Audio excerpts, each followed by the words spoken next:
Gostaria de agradecer o convite que me foi formulado para aqui estar. É sempre um prazer estar aqui na organização do Centro de Estudos de História Religiosa, do qual, aliás, também sou colaboradora há muitos anos e com muito prazer. E, obviamente, também é um prazer estar nestes seminários sobre História Religiosa Medieval, que, apesar de entrecortados, têm tido um dinamismo relativamente contínuo ao nível da organização do CER e, portanto, não gostaria de deixar de passar esse facto em claro, porque, na verdade, não é fácil organizar estes cenários, não é fácil dar jornalismo, porque, na verdade, desde o seu início, há muitos anos atrás, e provavelmente todos nós passámos por estes seminários há muitos anos atrás, quando éramos ainda jovens investigadores, o espaço em que esse seminário era construído e era oferecido era completamente diferente do que é hoje. Os eventos eram menores, as pessoas talvez, apesar de tudo, tivessem mais tempo do que têm agora e, portanto, o grau de participação e de partilha era, na verdade, maior e talvez mais fácil.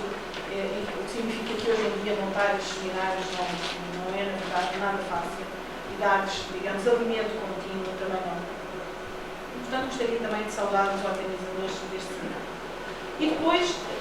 fazer duas ressalvas que se calhar não estavam à espera e, portanto, peço desculpa a quem me convidou pelo facto de os iludir. Não vou falar sobre dioceses e muito menos sobre o Diocese de Lisboa. Claro, irei falar bem em dioceses, mas não irei falar sobre dioceses. Portanto, muito menos sobre a Diocese de Lisboa. Na verdade, eu entendi este convite quando o Mário primeiro me fez o convite, primeiro como realmente algo relativamente informal, ou seja, que fosse um ponto de partida para a discussão, e depois o que ele me disse, e se calhar foi um erro da parte dele sem ele saber, foi: vais fazer uma coisa sobre história religiosa. Ora, e eu apanhei essa deixa. Se calhar era mesmo sobre a história das dioceses que ele queria que eu falasse, mas na verdade, permitam-me, eu já falei tanto sobre a história das dioceses, até porque não me apetece falar mais neste momento, porque tudo que eu não tenho nada de novo a dizer. E não gosto de estar a repetir aquilo que já disse e tudo aquilo que escrevi. E, portanto, quando eu tiver algo novo, então poderei falar de novo, mas agora, neste momento, não era isso que hoje pensava. E daí o título que eu propus sobre a questão de estudar a história religiosa da Idade Média no início do século XXI, porque, na verdade, gostaria de partilhar com vocês algumas reflexões que tenho vindo a fazer, algumas delas não muito otimistas, mas também o facto de não serem otimistas não significa que não sejam partilhadas. Pelo contrário, provavelmente até devem ser mais do que as otimistas, talvez nos ajudem a todos a torná-las mais otimistas. E, portanto, eu fiz um texto que vou tentar seguir,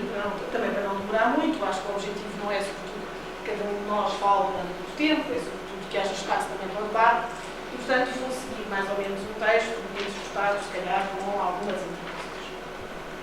E, portanto, eu, antes de mais, pedia, digamos, autorização para começar de uma forma talvez pouco convencional, mas gostaria que pensassem, sobretudo aqueles que são professores, mas que mesmo que não o sejam, que o poderiam ser, que responderiam se um aluno interessado em história medieval vos perguntasse se havia de realizar os seus estudos ou a sua dissertação, portanto estamos a pensar num jovem que esteja ao nível do mestrado, pelo menos, ou doutoramento, em história religiosa. E porquê é que deveria fazer esta opção?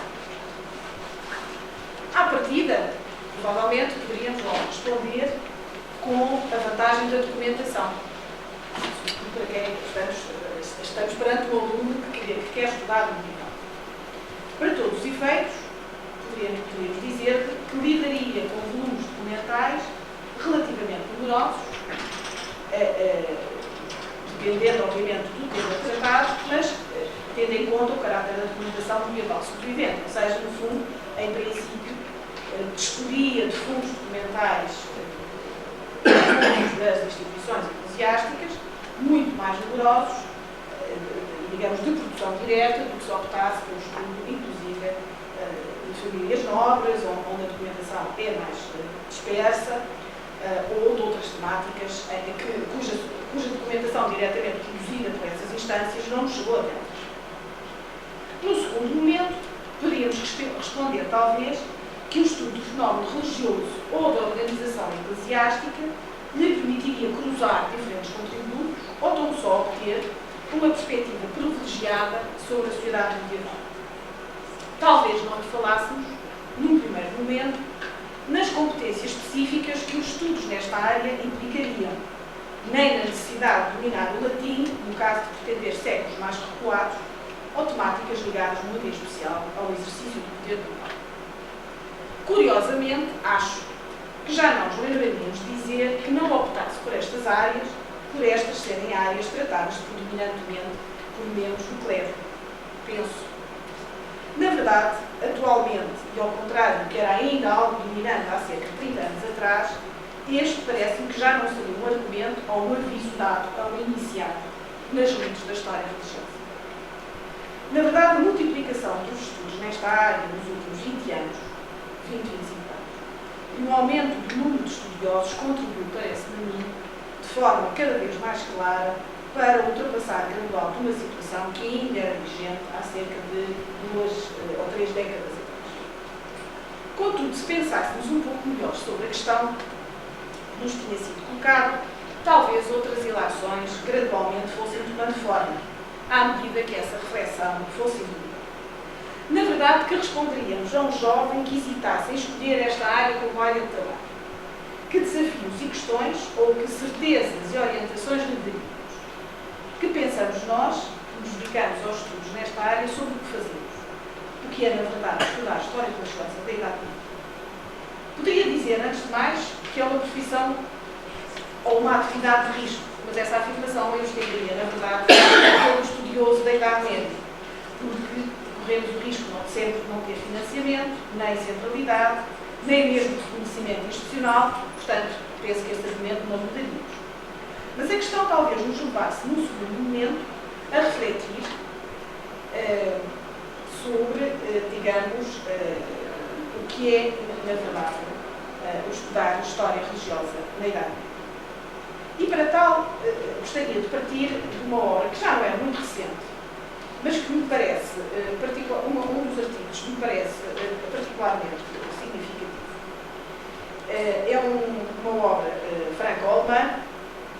que partiu de um encontro que teve lugar primeiro em 1997, portanto o encontro já não é recente,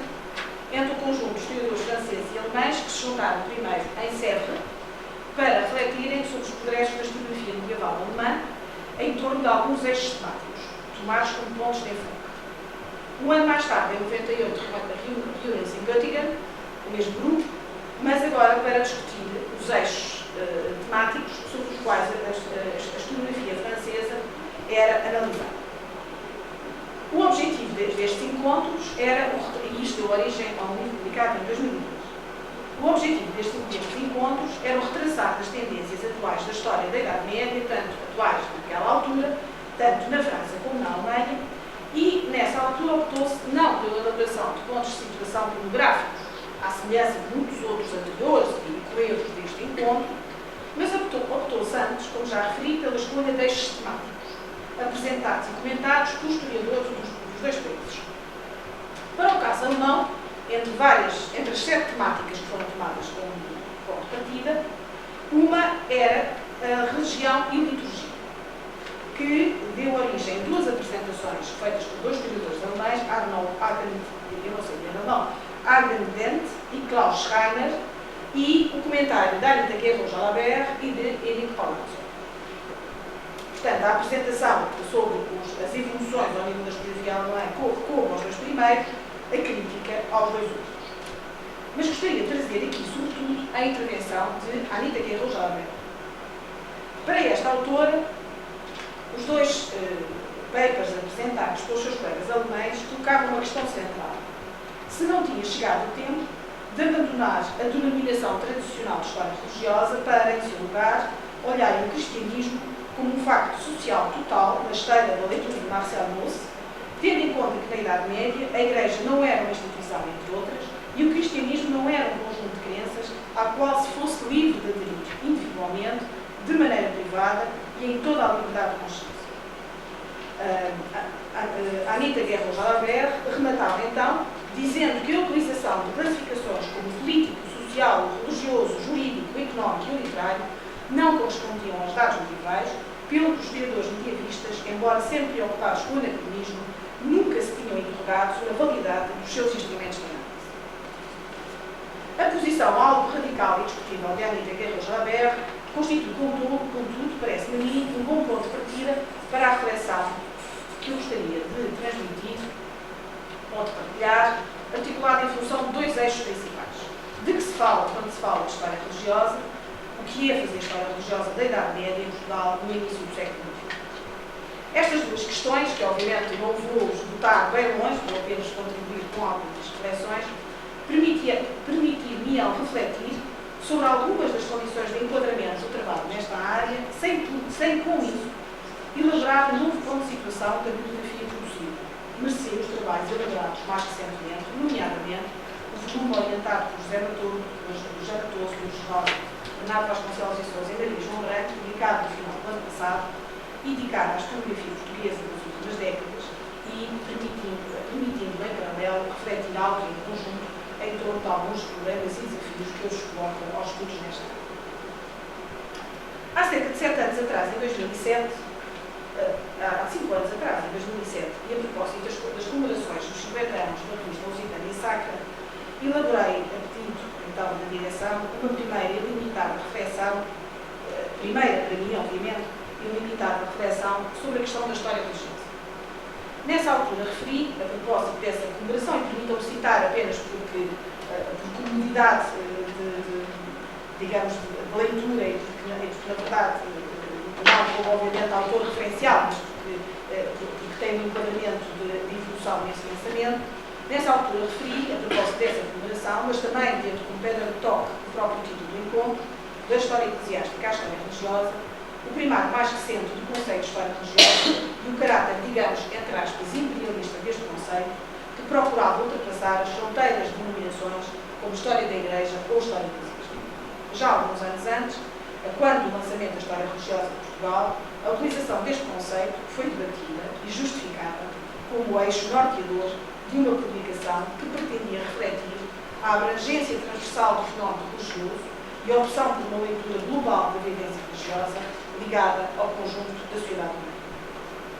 Desta forma, a utilização do conceito implicava preterir análises centradas na visão institucional ou organizativa da Igreja em favor de uma visão globalizada. A utilização deste corte disciplinar ou institucional, no dizer e retomando a nível de Norbert, por vezes combinava-se, na verdade, com decopagem nocional, no caso do político ou do religioso, com todos os riscos inerentes à definição do campo de análise.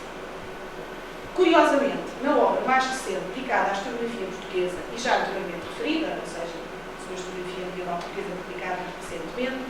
os temas ligados à história religiosa apresentam-se distribuídos por vários artigos, elaborados pelos respectivos especialistas, alguns especialistas, indo assim o plano mais ao encontro, digamos, de construção do livro, mais ao encontro das pessoas responsáveis por alguns dos últimos trabalhos nas respectivas áreas, do que ao encontro de um plano de cortes transversais de leitura da evolução geográfica. É assim que encontramos áreas ou temas ligados ao religioso no capítulo dedicado às relações diplomáticas, à Igreja e às práticas religiosas e, de certa maneira, indiretamente, no artigo dedicado à história económica e fiscal. Mas, na verdade, de que falamos quando falamos de história religiosa, sobretudo centrada na Idade Média e para Portugal? Falamos, penso eu, de uma área que tem ganho autonomia e representatividade no contexto da historiografia portuguesa das últimas décadas, que tem ganho igualmente centralidade e exerceu uma crescente, pelo menos até há alguns anos atrás, atração sobre alguns jovens estudiosos. Uma área que no início do século XXI já poucos círculos acham ser, como eu já referi, a competência exclusiva, embora tal não signifique que não se continue a pensar que poderia ser a competência preferencial de eclesiásticos. Uma área onde os estudos se multiplicaram de forma muito clara nos últimos 30 anos, seguindo tendências responsáveis pela multiplicação destas últimas análises. Na verdade, após a fase marcada pelo domínio dos estudos de casos centrados em casas monásticas, cujo objetivo preferencial era não o estudo da vivência religiosa, mas do património e das formas de exploração da terra, foram-se insinuando, no final da década de 80, mas sobretudo nos anos 90, por entre os estudos sobre o património de algumas casas, frágeis e pequenas abordagens do contexto religioso da casa monástica, inseridas na ordem ou na regra, apelando, mesmo que de uma forma breve, à vivência religiosa de algumas destas instituições e dos seus membros. De forma esporádica e casuística, alguns estudos sobre colegiadas fizeram mesmo a inserção dentro do panorama monástico. Apesar de muitas destas obras, na verdade, não terem sido obras centradas naquilo que hoje poderíamos dizer a história religiosa, elas contribuíram de uma forma ímpar para a reconstituição da rede das instituições eclesiásticas monásticas, contribuíram de uma forma ímpar para o conhecimento, se não da formação destas comunidades, para a forma como geriam os seus patrimónios, e todos nós nos lembramos dos grandes estudos dedicados a mosteiros e a colegiadas, nomeadamente cubanas, que se multiplicaram, sobretudo nos anos 80, mas também nos anos 90, orientadas, sobretudo pelo professor Henrique Gonçalves, mas não só. Em paralelo com os anos 90 e a primeira década do século XXI, assistiu a uma explosão de estudos sobre o colégio secular, o que tem vindo, aliás, a ser repetidamente realçado, dando origem a estudos sobre dioceses, ainda não todas, mas algumas, sobre cabidos, sobre cônegos e sobre bispos, de forma articulada em torno de uma diocese, de um período, ou centrados apenas na análise individual da ação de cada uma destas personagens e destes protagonistas.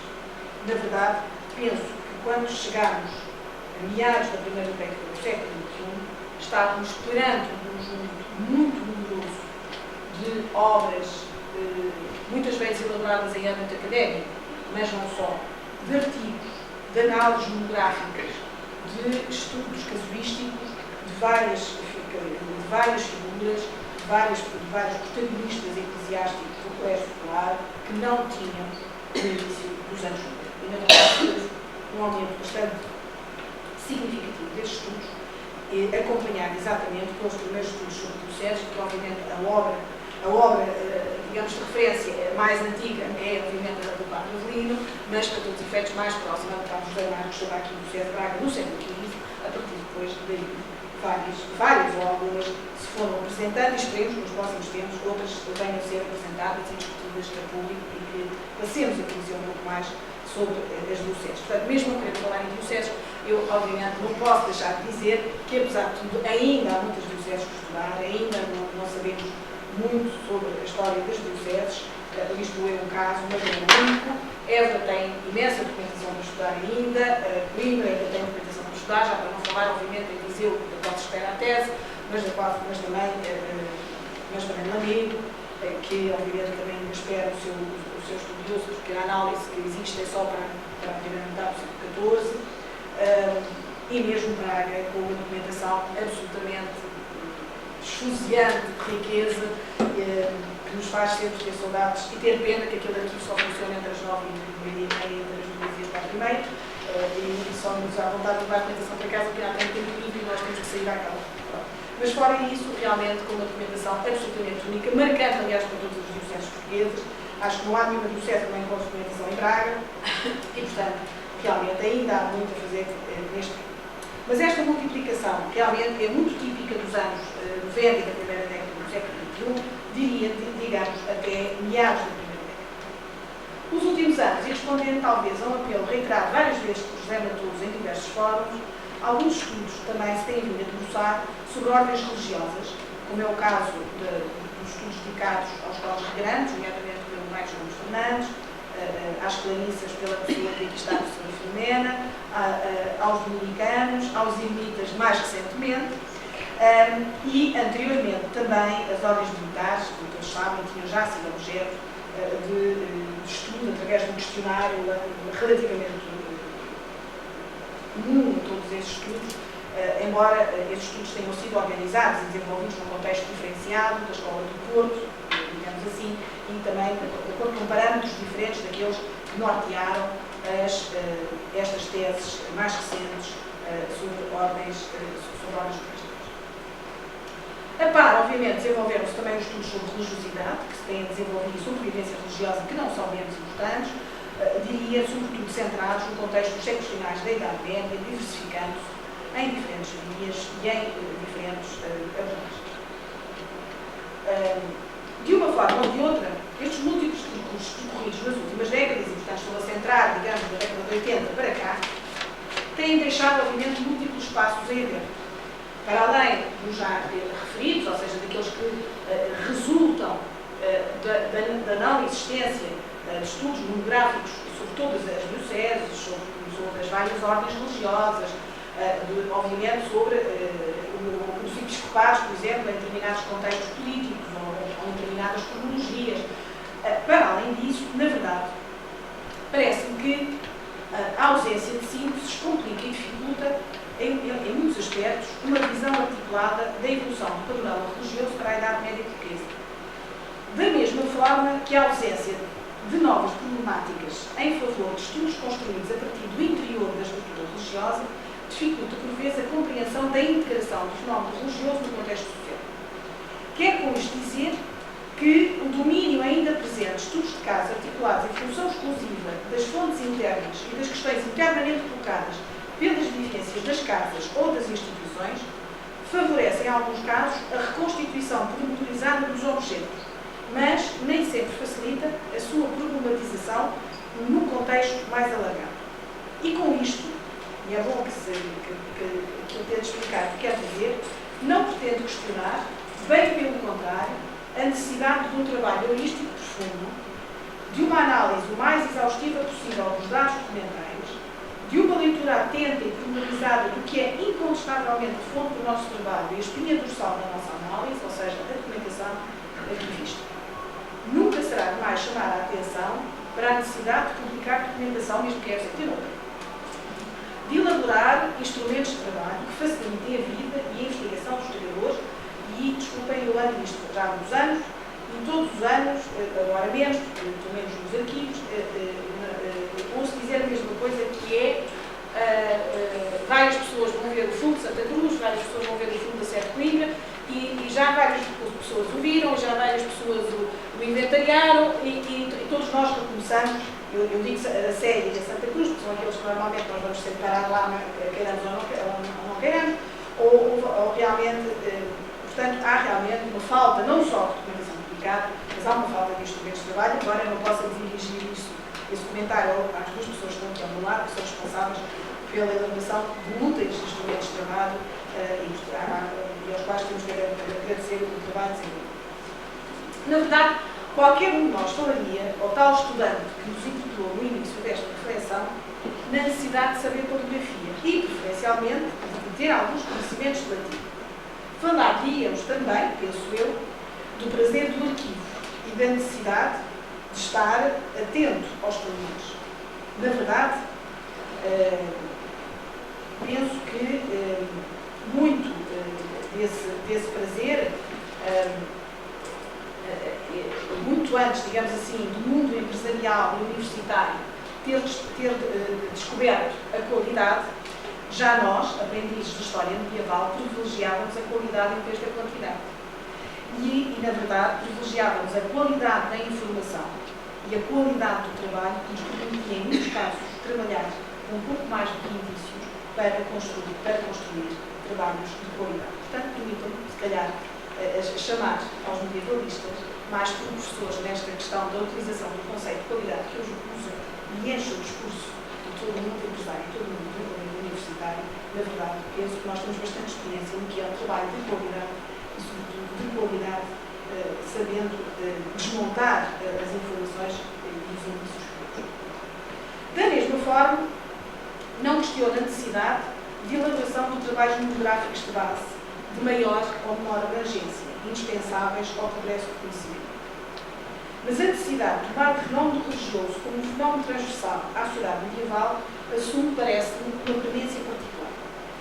Não partilho em completo das acessões anteriormente anunciadas da Anita Guerra Jalabert, no sentido de pensar o cristianismo como um modelo exclusivo da vivência religiosa no período medieval, mas partilho da necessidade de pensar o fenómeno religioso de uma forma articulada e integrada no contexto medieval, da necessidade de questionar o todo no sentido de compreender o específico. Para tal, a construção ou consolidação de novos quadros de questões parece-me essencial, que cruzem, por exemplo, poderes urbanos e poderes religiosos, que articulem as relações entre instituições religiosas sediadas em espaços políticos, que articulem diferentes vivências, no fundo que articulem diferentes níveis de leitura da sociedade medieval. A sua transversalidade faz dos estudos nesta área espaços de exigência de competências e de controle de conhecimentos, nem sempre fáceis de adquirir. Não se trata apenas de acumular saberes sobre a organização eclesiástica, sobre a produção legislativa ou as especificidades da produção normativa, que é necessária, mas de atender aos contextos em que as instituições, as personagens ou as vivências se inserem num movimento contínuo de retorno e de influência. Na verdade, não seria talvez fácil convencer um jovem investigador a enverdar pela história religiosa da Idade Média. Diria mesmo que no atual panorama nacional não seria fácil convencer um jovem investigador a enverdar pelo estudo da história medieval. Num contexto em que não existem projetos em história medieval há mais de 5 anos, em que o suporte financeiro para centros e bolsas se adivinha ir diminuindo, em que as linhas orientadoras do financiamento da investigação se catalisam cada vez mais em torno da área das chamadas ciências exatas, em detrimento das humanas e sociais, em que as universidades se encerram sobre si próprias e sobre o seu corpo docente, zelando apenas pela sua sobrevivência, não é fácil convencer um jovem investigador a enverdar pela Idade Média. Na verdade, que futuro lhe poderemos assegurar? Isso é que eu dizia que era um bocadinho pessimista. No caso específico da história religiosa, e por muito que esta análise possa parecer precipitada, confesso que passados 6 anos sobre essa reflexão que fiz para a Lusitânia Sacra em 2007, a minha visão hoje é bem mais pessimista sobre a evolução dos estudos nesta área do que no ano em que elaborei. Então, parecia que um dos problemas que eu encontrava era o resultado dos perigos inerentes a uma multiplicação dos estudos casuísticos e a ausência de visões de conjunto ou de visões mais alargadas, disputadas sobre as visões casuísticas, nomeadamente em torno das figuras dos protagonistas do colégio escolar, que realmente exercem sempre sobre nós, e eu não escapo a essa atração, exercem sobre nós uma atração muito particular por aquilo que nos permitem de conhecimento individual dos seus percursos e das suas ações, e eu sou, desde já, me confesso pecadora dessa atração, porque realmente existem bispos que eu persigo desde que estudei no Diocese de Évora e que ainda não consegui estudar. Portanto, sou completamente pecadora neste sentido de que realmente estas personagens, muitas delas merecem estudos monográficos únicos e que são personagens únicas no contexto medieval. Mas se este, em 2007, um dos perigos que me parecia que existia eram os riscos da multiplicação casuística e do não enquadramento, digamos, desses estudos, parece-me que agora o problema reside, sobretudo, na falta de atração desta área. As dificuldades inerentes a estes estudos, a inevitável influência das modas, os fluxos e refluxos das novas áreas temáticas que vão ganhando ou perdendo fulgor, podem constituir explicações parciais para esta, aparentemente, falta de atração. E se eu estiver enganada e se me convencerem do contrário, já saio feliz hoje de mim. Mas, na verdade, a renovação, a capacidade de recomeçar, a vontade de reler com novos olhos é essencial para a manutenção, renovação de qualquer área científica. E esta parece-me ser, neste momento, na verdade, o nosso verdadeiro desafio. Na verdade, sem que consigamos convencer o nosso aluno, que nos persegue desde o início desta reflexão, de que vale a pena enverdar por esta área, penso que o mundo está em causa. Muito obrigada.